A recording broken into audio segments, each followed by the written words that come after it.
Jai Gurudev and Jai Masters. If you're going to take a journey, there are three important aspects, segments of your journey. The starting point, the ending point, and then the path in between. That's how everything is.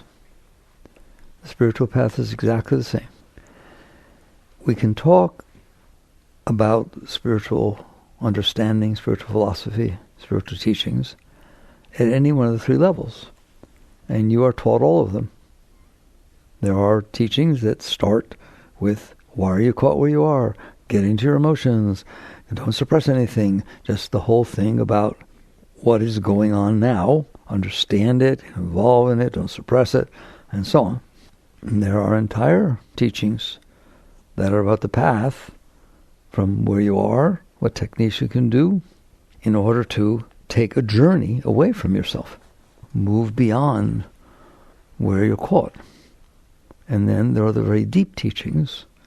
Generally, they're mystical. They're hidden. The Tibetan teachings, they say they're hidden under the temples, and they're taught in esoteric ways about where are you going.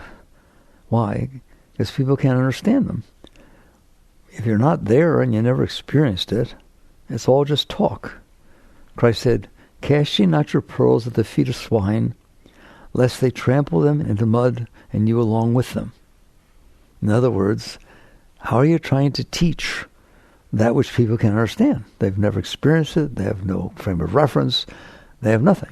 It just becomes, I believe, I don't believe. There are many, many great, great masters that they lived in Himalayas. They lived in complete isolation.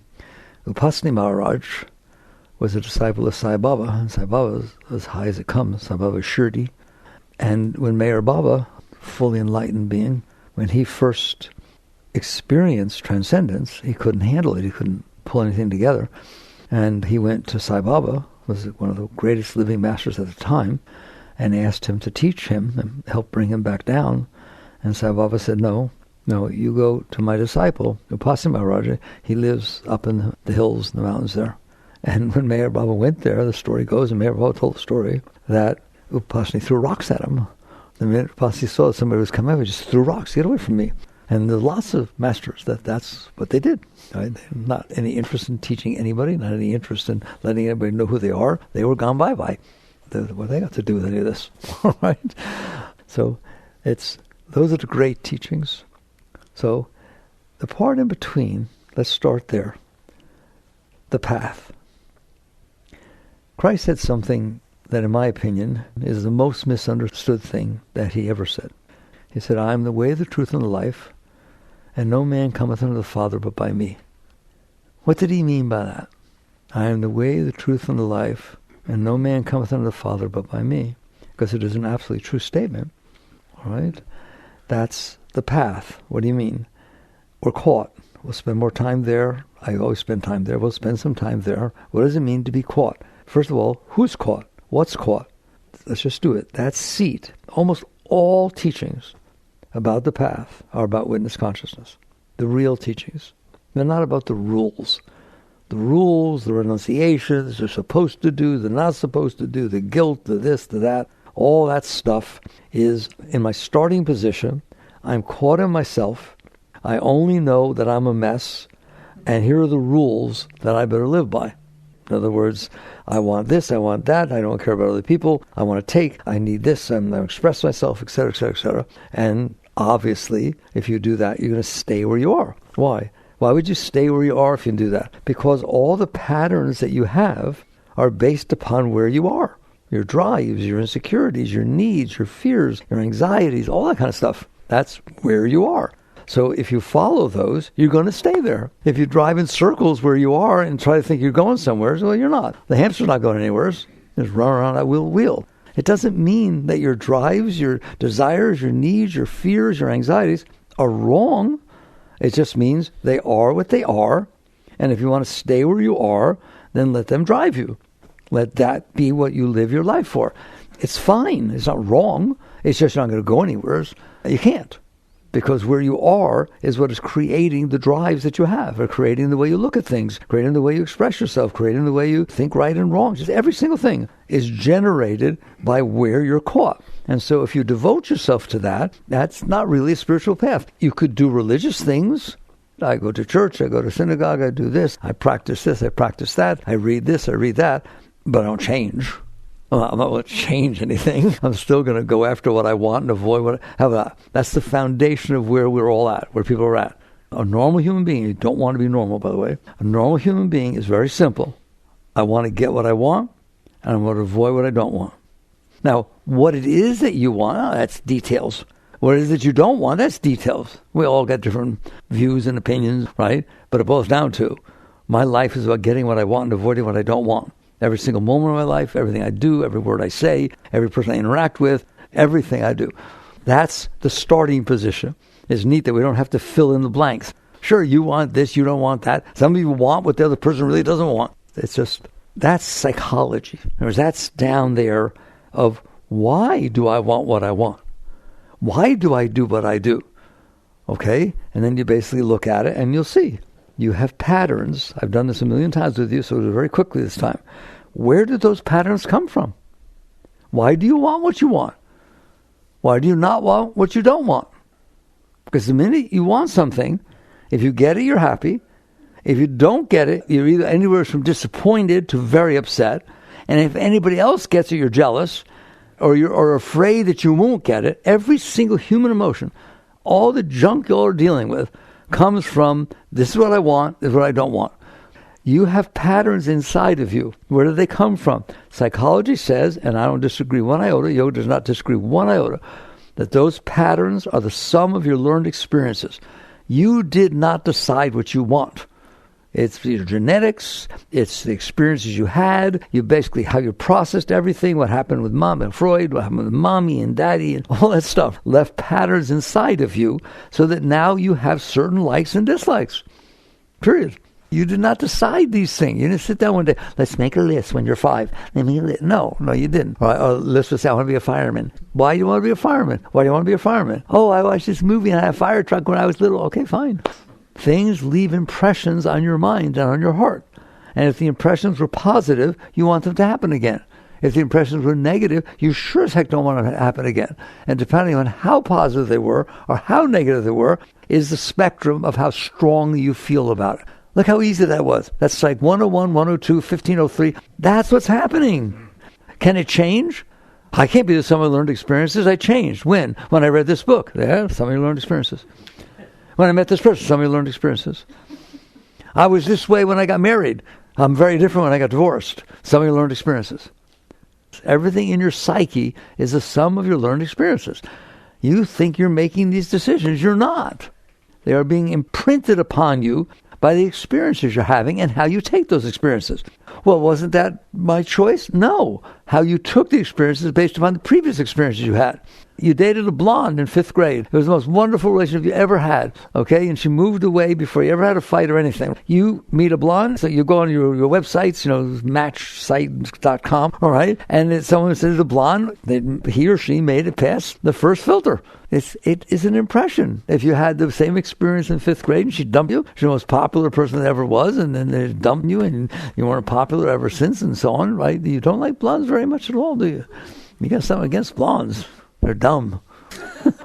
Okay? So I said I'm not going to spend a lot of time at the beginning point. That's all it takes. That thing which you're busy being is the sum of your learned experiences. So what does it mean to get on the path, to take the next step?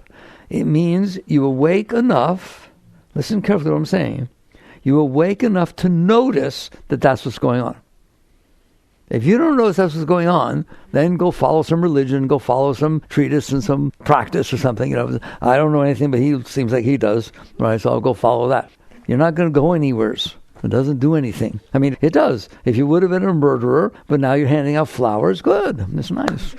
I'm glad somebody taught you, right? But you're not going to go anywhere. You're still staying in the same place.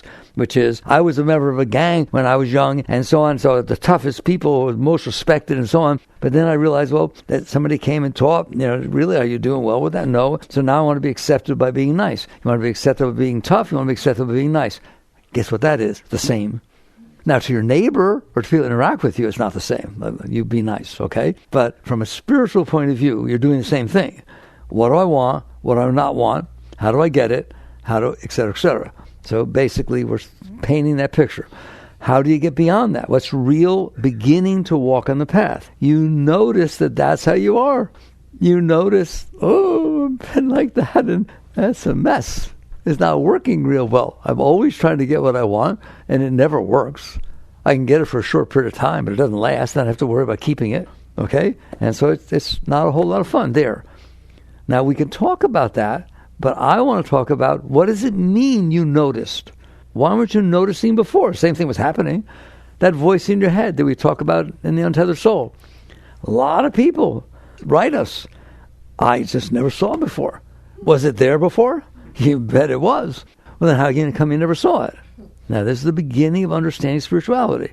You didn't see it because you were so involved in it that you got lost in it. It was you. What it said was what was. There was nobody watching it. There was nobody detached from it. There was nobody sitting in a deeper seat. That was your seat. We always say, if a fish has never gotten out of water, they don't know what water is. If you've never gotten out of your mind, you don't know you're in your mind. Why? Because that's me. I'm the one that likes this. I'm the one that doesn't like that. I'm the one who believes in this. That's me. That's who I am. Okay, well, obviously it's not who you are. You are the one that can notice that is going on inside. So that's your first level of awakening as you begin to step onto a spiritual path. It's witness consciousness. It's not full witness consciousness. People write all the time. I can do it when I'm quiet. I can do it if things aren't too bad. But then the whole day goes on and I find out I wasn't there one single moment. And then I try to come back and it's a struggle. I need to meditate to be the witness. People write me all the time. And I don't like answering them because I can't imagine why they would like my answer. It happened the other day. Somebody wrote, I just can't. I don't understand. I can't stay there. What does it mean? I just wrote very simply, take a look around you. Don't do anything. Just take a look. Do you see it? Yeah. How hard was that? How hard was it for you to see what's around you? Okay, how about minus 7 billion hardness? Very straightforward. You notice you have thoughts? You notice you have feelings? Why don't you just see them just like you see the wall and the picture and the lights? It's something that's in front of you. It's something that's in front of you. You are the one that's seeing what's going on in there. You are the one who's seeing what's going on out here. Big deal. What's the difference? None. No difference. Absolutely no difference. You will get to the point, as we evolve further on in this path part, where there is literally no difference.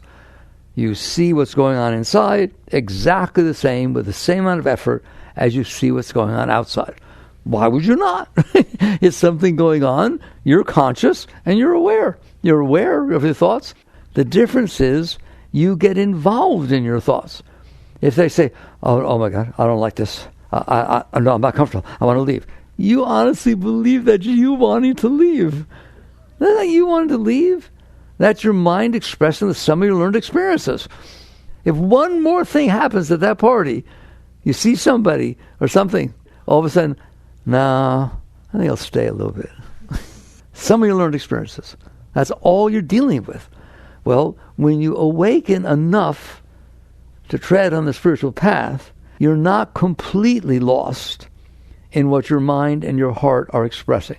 You're not like right in them, down there. How do you know that? Are you trying to change the outside world so that your mind is easier to live with and so that your heart is nicer? The answer is yes. That's what I'm doing. Well, then you're married, you're addicted to what your heart and mind are saying. So witness consciousness is that first step where you notice that you notice. You're not going to stay there. It's not there all day. But you notice, and the book helps, right? As do other books, that people wake up and they say, wow, that's really true, that's going on inside of me. I don't know how to stop it. We can discuss that. I don't know what to do about it. Why? It's so strong that I can't do anything about it. It's like somebody addicted to a drug. Well, wouldn't you rather drop the drug? Yeah, but I don't know how. Okay, well, let's just go cold turkey. Good luck. You can't do it cold turkey. You can't sit there and say, I'm not going to listen to my mind. I'm sorry to tell you. You cannot just sit there and say, I'm not going to listen to what my mind says. And I don't care what my heart feels. Why? Because you do care. You do care a lot. You care enough to devote your life to what your heart feels and what your mind says. Every minute of your life, you're doing to try and get things that match what the mind wants and to avoid what the mind doesn't want. And trying for sure to have things be to where the heart feels good instead of the heart feeling bad. Who wants their heart to be in pain and hurting and being ripped out? Raise your hand. I didn't think so. Who would like their heart to feel wings and open, filled with love all the time? Okay? You are committed. Listen to me. You're committed to the state of your heart and the state of your mind. And so most of the beginning teachings are just starting to, that's all they deal with. How to be better with your mind, the positive thing. And none of it's wrong, by the way. You got to go through all the steps to do a journey, all right? And so how to get the mind more positive, how to have your heart be more open, how to win friends and influence people. Why do I want to influence people? So I can get what I want. Why else would you want that? Do you care what the armadillos think about you? No, right? But you care what everybody else thinks about you because you want something from them. You want them to like you and treat you nicely. And so there it is. So the starting point is you're caught in yourself. You're caught in the lower self. You're caught in the mind, the habitual mind and habitual heart that is very sensitive based on your past experiences. It can feel good in a billionth of a second. It can feel terrible in a billionth of a second. The heart does that. The mind does that. So you're devoted to that. You're working hard to get everything the way you want. Okay, that's your starting position. That's where you're starting from. You will get to the point, and all of you are, you wouldn't be here, to where you get a little glimpse. Whoa, that's something I'm watching. It's not something I am. If I notice I'm having a thought, guess what? I'm not the thought. I'm the one who notices the thought. There's not a single thought that you've ever had that's you. There's not a mirror you ever looked in that it was you that you were looking at. It's a piece of glass reflecting you. That's not you. The thoughts are not you. No thought is you. It feels like me. Of course it does. Because you've had these experiences that left patterns inside of you, and the moment something happens the way the mind doesn't want it, you're in trouble. And the moment it happens the way the mind wants it, you. And who's not going to run after what makes them feel good and run away from what makes them feel bad? It's perfectly natural, isn't it? So your first awakening, as I said, it's called waking up. Your first step in waking up is you notice that you notice. Okay? What happens if you do that, little by little, it expands naturally. You start noticing that you notice more often. Why? Because you realize I'm not what I'm watching. I'm the one who's experiencing what I'm watching. And so there's this natural awakening. It's fairly quick in the beginning where it pops back, where you get this distance from where you used to be thrown around all the time. And there are things that can happen that used to disturb you, or, disturb your mind. That's not you. Okay? If you're looking in the mirror at your reflection and it moves, the reflection did not move. You did. It never is anything other than that. So if you're looking at your mind, it's something you're looking at. The mind is expressing your past experiences. So you will start to have things that happen and you realize, wow, I used to get all upset about that. Now I'm not. Why? Because you step back. You're not lost in it completely. And so you start to be interested in spirituality. That's spirituality. Why is it spirituality? Because the part of you that's watching is spirit. What you're watching is not spirit. What you're watching is form, mental and emotional form that happens because of your past experiences. But you who notices the consciousness, the awareness, they call that spirit, whether they know it or not. That's what they're talking about. It's etheric. It's much thinner and transcendent to what it's looking at. So basically you begin to grow. You begin to wake up spiritually. Most people don't get very far. I'm sorry. Most people don't get very far. What do you mean? Meher Baba, great master, said there are so many pitfalls on the path, and the higher you get, the bigger the pitfalls are and the subtler they are. So what does that mean? If you all are willing, I always say when I start talking like this, I didn't tell you to come here. Right? What does that mean? I wasn't happy, and I was trying to get a good relationship, and I couldn't get along with anybody because I was grabbing, and I was doing things, I was jealous and insecure, and it's so hard to get along with me. And now I notice that I was that way. I used to be so lost in it that that's just who I was, okay? Now I see that, and I know I don't want to be like that. Well, how do you want to be? I want to be more good in a relationship and more loving and more giving and so on. Why? So I can have a good relationship. That's why. Why do you think I want to? Right? Because I haven't been able to have good, lasting relationships that are very deep, and I really want to. And so I found a way to do it. And believe it or not, that's a step in the path that says, I'm going to take a side street. I'm not going to God, even though they tell you it is. Remember, there's the end. Okay, when I'm talking about the end, it's very esoteric. Where I'm going is I'm exploring these new states that I'm able to experience, right? And so I'm able to do these different things. I used to tell it this way. You're in an elevator. There are many, many different floors. The elevator stops at every single floor. So you're a certain kind of person, and you're at a certain floor, and the door opens, and it's like dirty and filthy and roaches. I don't think I'll get out there. Okay, very good. That wasn't so hard, right? Go to the next floor. Now it's a little bit nicer animals, but still scary, right? And the next floor, you're a man, and the next floor is women's whatever. I don't know what I'm talking about. Right? Nah, I ain't getting over there. And the door keeps opening, and you keep going up until it opens, and it says, oh, well, a lasting relationship that does this and does that with somebody who's spiritually aligned with you. I'm out. Bye. Right? You went horizontal versus vertical. Is there anything wrong with that? No. No, you're not to listen to me. All right? There's nothing wrong with that. What does it mean? It means that's the level that you're at. And you need to work at that level if the truth is that you can go all the way up. And we'll talk about that before it's done. What that means to go all the way up, right? One thing it means is you don't get off of floor 5. Why? That's woman's apparel. That's what that floor is, okay?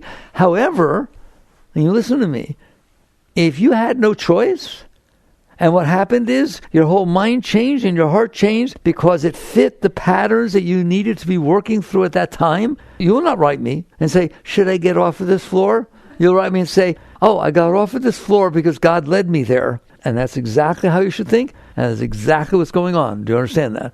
In other words, you're liberating yourself, and then all of a sudden you're not. You're going with the patterns of energy that are going out. That's what you're going to do. I told you, I'm serious. There's nothing wrong with that. We should not think there's something wrong. If you're in 5th grade math and you're not doing calculus yet, it's not wrong. It's you need to learn at this level in order to go to the next level. So it's very important that you understand that, okay? You're not suppressing, you're not ignoring, you're not denying. It's not spiritual bypassing. That's basically saying, which of course there's truth to, that you're trying to avoid going through what you need to go through. You know, you're ignoring it and saying, I'm higher than this, and then basically you're suppressing. I don't want to have to go out and do this and do that and so on, but everything inside of me wants to, but I'm not supposed to. True spiritual growth is not like that. True spiritual growth is notice that you notice. Okay. If you don't notice, you notice, you ain't going to be here anyways. You're going to be out there doing what you notice. It'll be driving you. You won't bypass a single thing. Don't worry. You'll go right through the heart of the city, all right? There's no round, no I-73 or something like that, right? You're going right through the thing because you don't see anything, which is fine, isn't it? How can it not be? All right? That's where you're at. How do you know that's where you're at? Because that's what you're doing. And you don't even know you're doing it. You don't even know there's an alternative. How's that? Okay? So, and then you grow and you get these concepts. The concepts that I'm not supposed to do this, I'm supposed to do this, I'm supposed to be like this, my mind's supposed to be like this, my heart's supposed to be like this. Is it? No, but it's supposed to be. So what do we do about it? So what spiritual bypassing is, which I don't really talk about this way, but basically means I'm not supposed to be the way I am. So therefore I will suppress that because I will put out the image that I'm higher than I am, and I will bypass the growth I need to go through because of what's going on inside of me. All right? So, of course, that's not spiritual. That's not being taught as a revelation. Oh, my God, people are spiritually bypassing. Okay? People suppress when they're doing their normal drives. They suppress when they're doing this stuff, too. They haven't grown enough to realize that's not the path. The path is not suppression. The path is not saying this is how I'm supposed to be, and so I'll be that way. So he'll basically, we'll go off there. So if there's a floor that the door opens on, still a good analogy, the floor the door opens on, this is how I would like to teach it. You do the best you can to keep going up. What do you mean? I'm conscious. I see the part of my being that's driving me, and it has made a mess in my life. And it has also made a mess of everyone that was in my life. Okay? It's selfish, it's taking, and I'm capable of letting it go. Not suppressing it, not denying it, not spiritually bypassing it, recognizing it for what it is, a lower vibration rate of energy, and I'm capable of what I teach. Relaxing when it shows up. It's not easy. It's pulling on me. If it's not pulling on you, you're not growing. It's pulling me into it. Ever feel that? It's pulling you into it. What does an alcoholic person feel when they see liquor? What does a drug addict feel when they see the drug? What does somebody feel when they see someone dancing with their guy or gal closer than we think is proper? Pulls you into it, doesn't it? Come on. It's a powerful force. Why? It's a habit. It's a flow of energy that got used to flowing that way, just like a habit, just like any other habit. Your emotional habits, your mental habits, it's flowing that way because that's the patterns of your past experiences, and your energy's flowing that way, and it is very, very difficult to not go with it. Don't you dare lie. It's very difficult to not let it pull you in. So what do people do? They rationalize. Oh no, this is not me. I'm just helping the other person. They really need to learn how to let go of themselves so I can get what I want. All right? And you do all kinds of things that you hide from yourself and not respect and honor that you have some problems here. What do you want to do with it? If you have no choice, that's what some people come to me and say, I don't understand this happened. I can't get along with the husband. I want to get married. Who knows? Whatever the heck it is, right? Fine. If that's the level it's at, and you've done the best you can, and you see how strong this is, and you feel that's a real conscious person that realizes, I know the door's open. I just know one way or another I'm going to go through it or I'm going to suppress it. I just need to go through this. But if you're not conscious, you just say, no, why not? You only live once. What's wrong with smoking? I don't mind. I have my little enjoyment. Till you get lung cancer. You got to pay attention to what's going on here.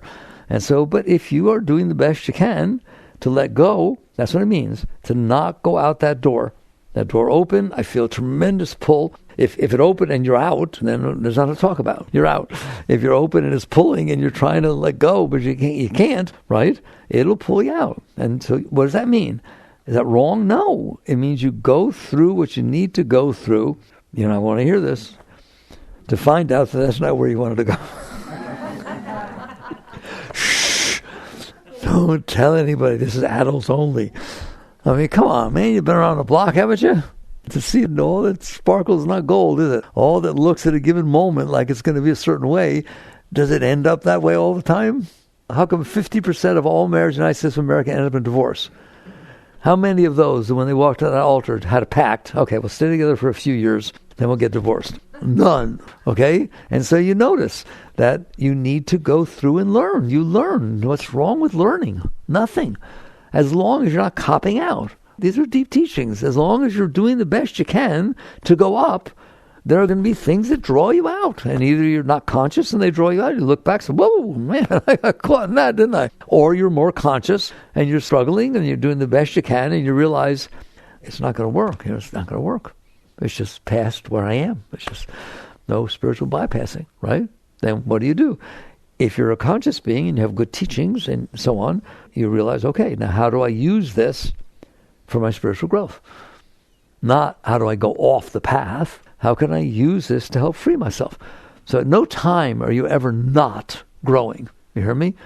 You understand what I'm saying? All right, so now you're going up.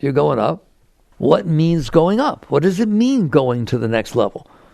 We're not at the high levels yet. We're still on the path. We're on the path. That's what it means to be on the path, on the spiritual path, okay? So what does it mean to go to the next level? You were able to let go at the previous level. That's what it means. Every single time. I'm conscious. I actually saw, I'll never get the words right, but there was a church on 39th Street somewhere, and not that anymore. They must have had a very progressive preacher. because they have little signs that they change the little letters. Well, this thing stayed up there for a long time. And it said, if you're not falling on your path, you may be being too strict with yourself. In other words, if you're on the edge, you fall sometimes. You make some mistakes. You stay way back, right? You're not going to grow. You're not going to do anything. So that's how you're learning. You're going through the situations that you need to go through, and you find out, I can let go. I don't want to let go. If you want to let go, that's like saying, I hate Brussels sprouts. I'm going to give them up for Lent. No, that doesn't count. You can't sit there and say, I don't want this, so therefore I grew. No, it's when you want it, and it's bringing up some of your stuff. You're supposed to be growing, it's bringing up some of your stuff, and you're able to relax, not suppress, not deny. You're an honest being with yourself and with anybody else. You're not ashamed of anything. You just do your best to let go. What does that mean? It's pulling me in, and I'm not fighting it.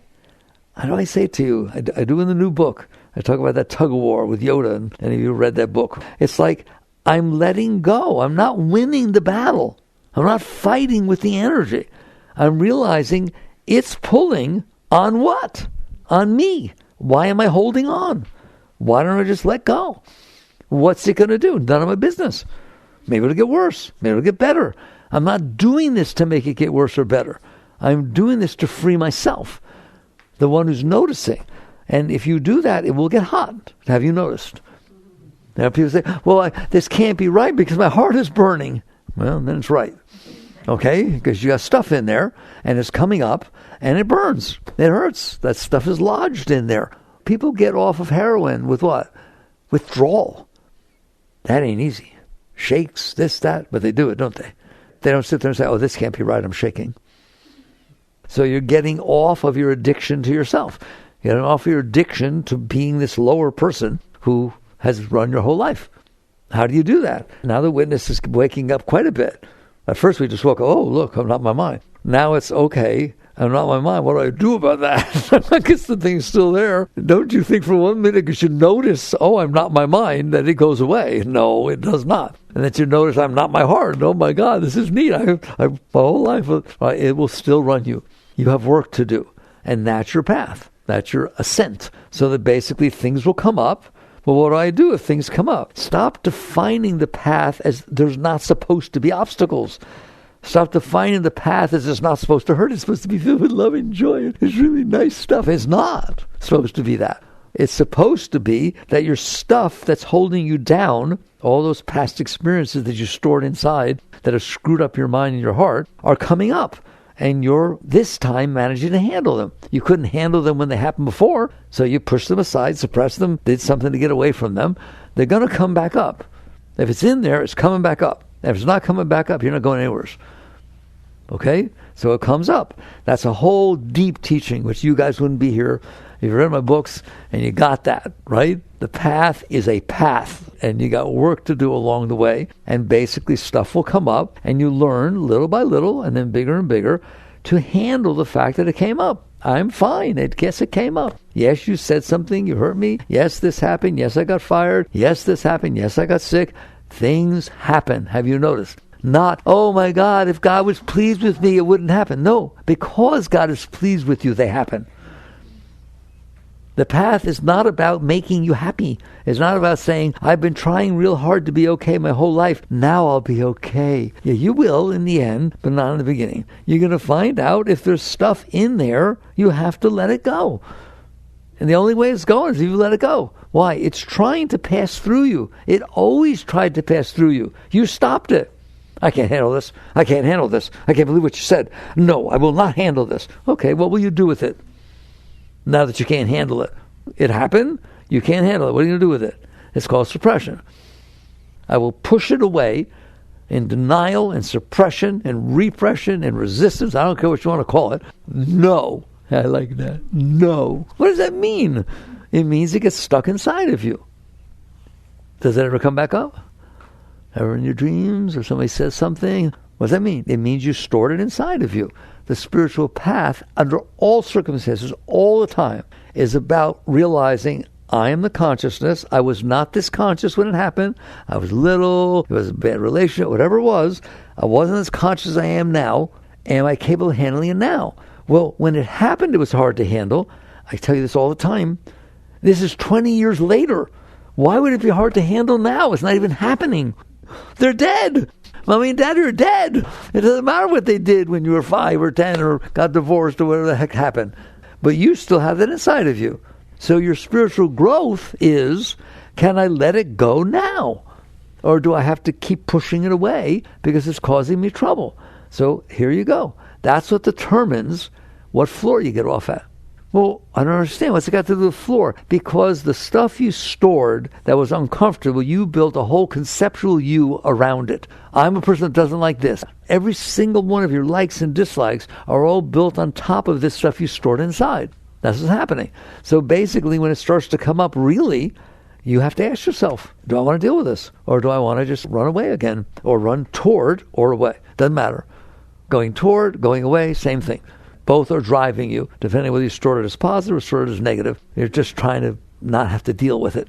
And so basically, you go to the next floor and the next one. And eventually what happens, I'm going very quickly, eventually what happens is you start realizing, you know what? I can handle it. Can handle what? Everything. If I don't resist, and let's talk about the past. I don't do seminars and retreats and stuff like that, right? If I did, right, you would sit there and I would teach you to say, I can handle my past. Can you at least say it? Because if you can't handle it, it's staying down there, running your life. I can handle my past. Handle what about your past? Everything. Anything. If it's past, what do I care? I stored it with pain. It's going to come back up with pain, and that's fine with me. So that's your first step. Now, if you come back to the next retreat, you're not going to say, I can handle my past. You're going to say, I love my past. What part? Everything.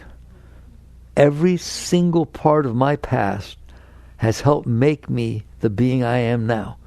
And I'm growing tremendously. And if those things had not happened, I would not have learned what I learned.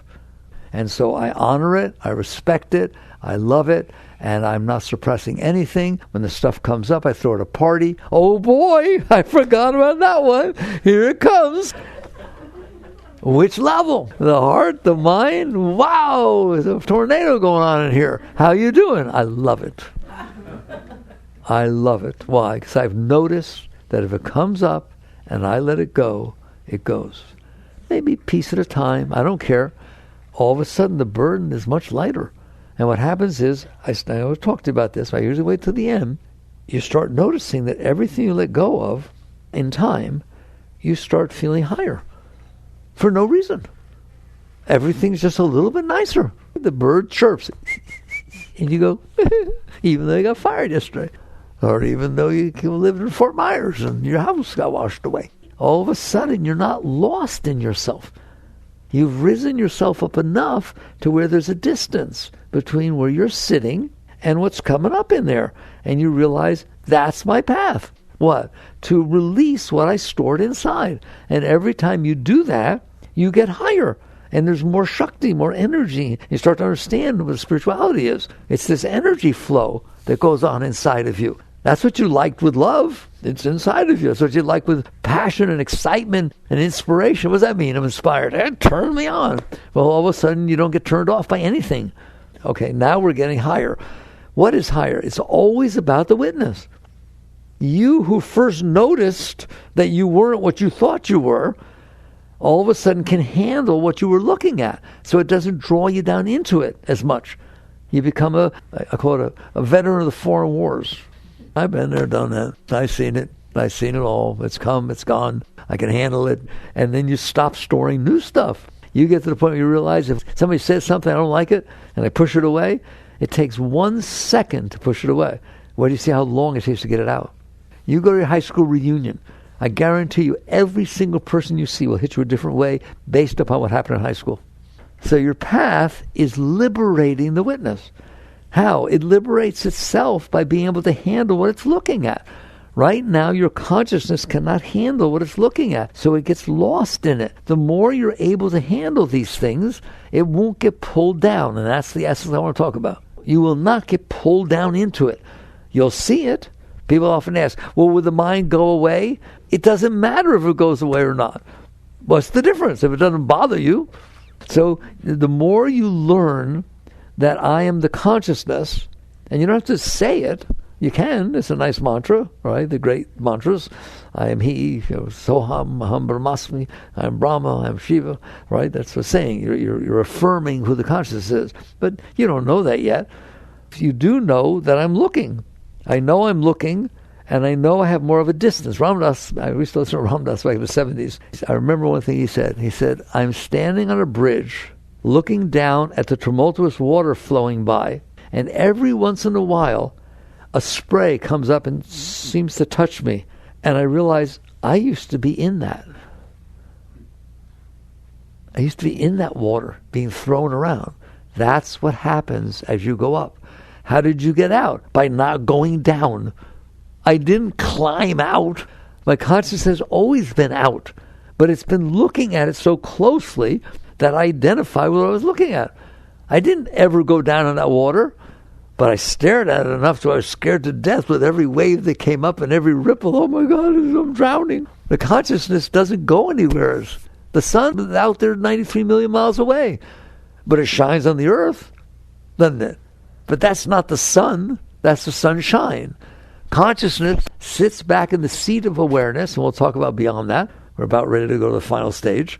Consciousness sits in the seat of awareness and watches what's going on, just like you watch the outside. And is not moved by it.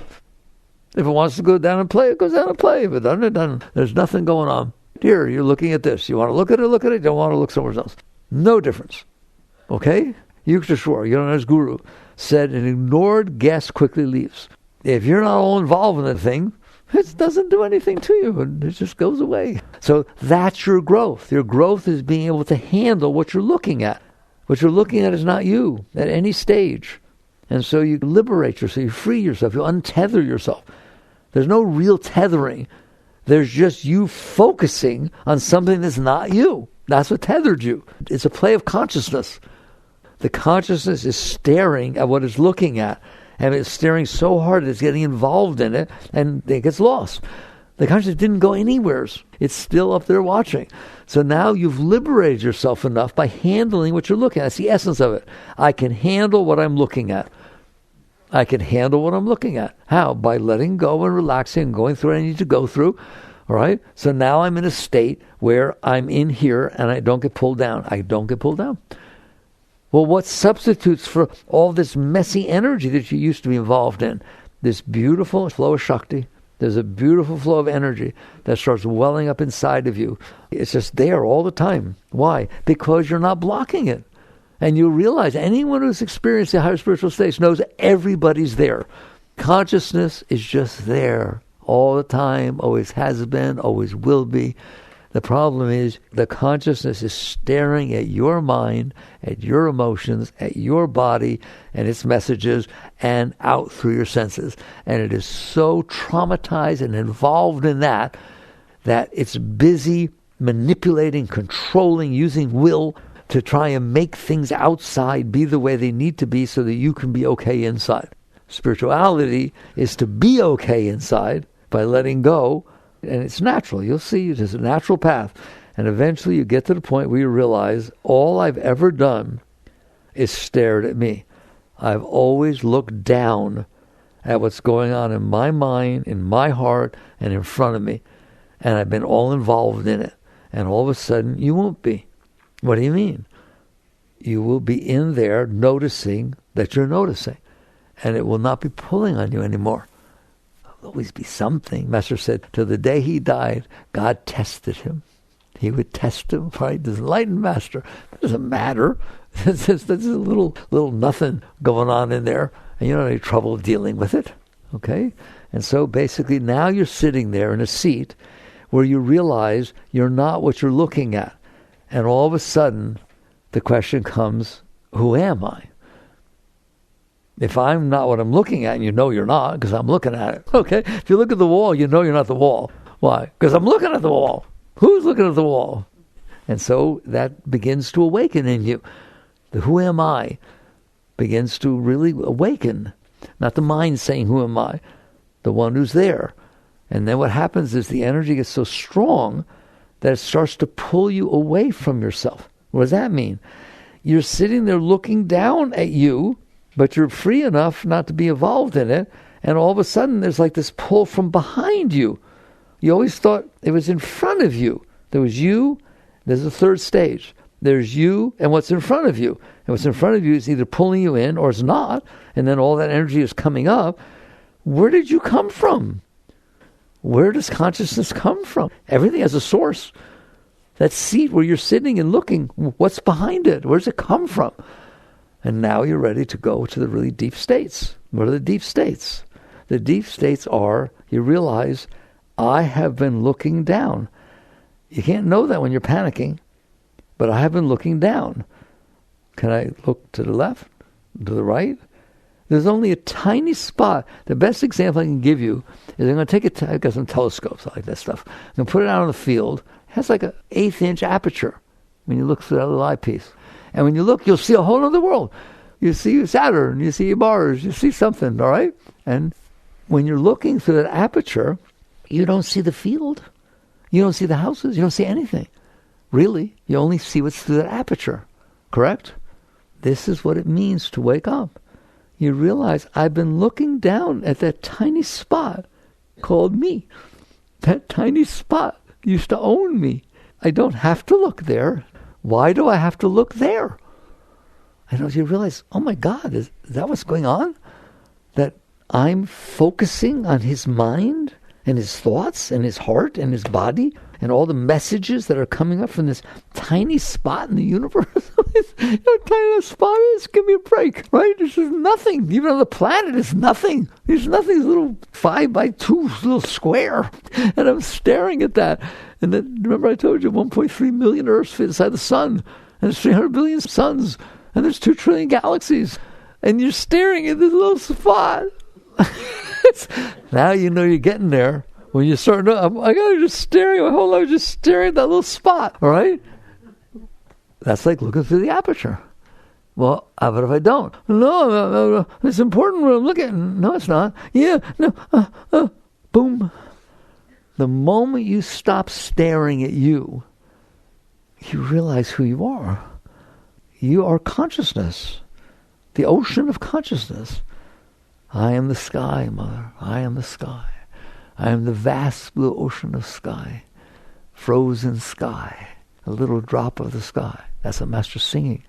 Yogananda, when he stopped looking down, sky, by the way, means consciousness, right?